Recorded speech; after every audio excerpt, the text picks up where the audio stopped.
Il faut parfois avoir peur de ce qu'on va faire, des projets. Et ça permet, je crois, d'avoir une sorte de stress, d'attention, mais positif.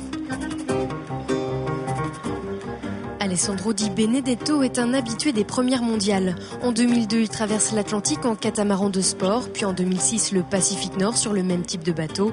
Aujourd'hui, il tente un nouvel exploit, le tour du monde en solitaire, sans escale et sans assistance, en mini. J'ai la même route que le Vendée Globe, et la même ligne de départ, et la même ligne d'arrivée, les Sables d'Olonne par les 3 caps. Et donc le projet, c'est ça, c'est assez simple. Un projet qu'il prépare depuis 1 an. En août 2008, il achète un vieux bateau, le renforce, l'adapte à son projet. Il l'équipe de panneaux photovoltaïques, installe un hydrogénérateur qui peut se transformer en éolienne. À bord, il embarque près de 600 kg de vivres et de matériel pour tenir minimum 6 mois. Je suis conscient que ça peut m'amener aussi 8 mois, 9 mois de navigation. C'est pour ça que j'ai des vivres. J'ai plus de 250 kilos de vivres lyophilisés et prêts à bord. L'eau, elle va être faite, je vais la faire avec un désalinisateur.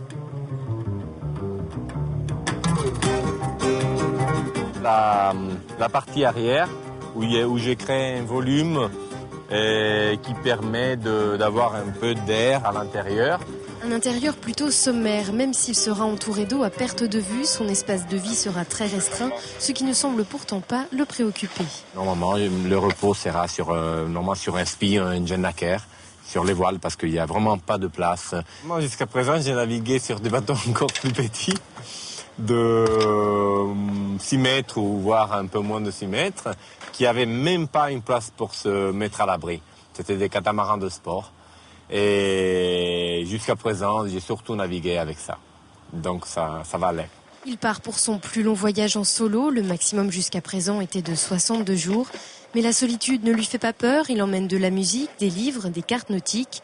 Il va même faire de la recherche pour les universités de Besançon et Montpellier sur le sommeil, l'anxiété et le stress en environnement hostile. Il y a des personnes peut-être qui ne s'attachent pas, mais moi aussi par beau temps, même sans combinaison, je suis toujours attaché au bateau. Pour moi, le plus dangereux sera surtout le mauvais temps et les icebergs, les rencontres en mer, voilà, avec un si petit bateau. Et moi, chaque fois, je sais que j'arrive fatigué avant un départ. Normalement, la nuit d'avant, je dors pas parce que je me pose des questions et tout. Et après, je me repose en navigation. À bord, Alessandro Di Benedetto emmène aussi son message de paix, faire le tour du monde avec lui. Un tour du monde qui, même s'il devient un record homologué, reste avant tout pour lui une aventure au service de sa passion.